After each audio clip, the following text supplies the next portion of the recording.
گروه بلکت یا گربه‌های سیاه کار خودشون رو از سال 1344 در کاباره دانسینگ کوچینی با 5 عضو شروع کرد و خیلی زود بعد از اجراهای زنده موفق در شهرهای مختلف و حضور در رادیو محبوب شد.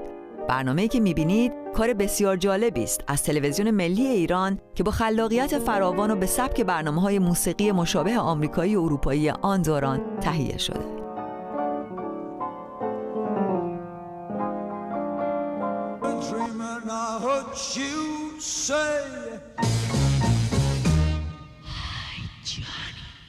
When you know my name is Ray, that's why I believe. Yes, I said I believe. Yes, I believe. What I believe to my soul.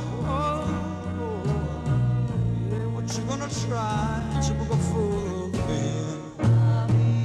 Yeah.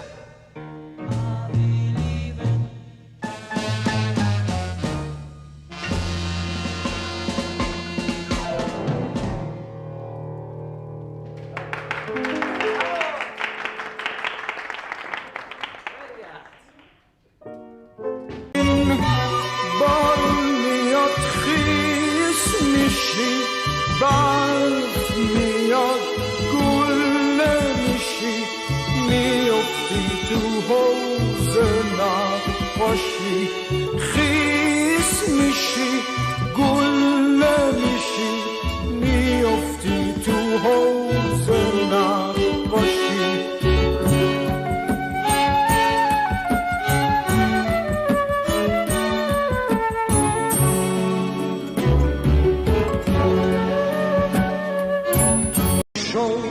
زدن یه دختر چادر سیاه شوق یک خیز بلند از روی بطهای نور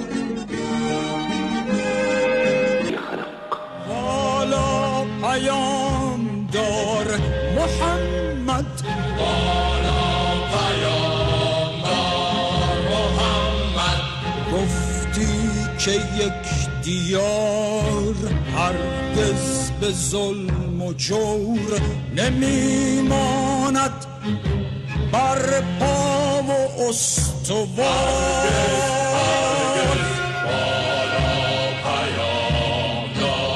محمد لا اله الا الله محمد رسول الله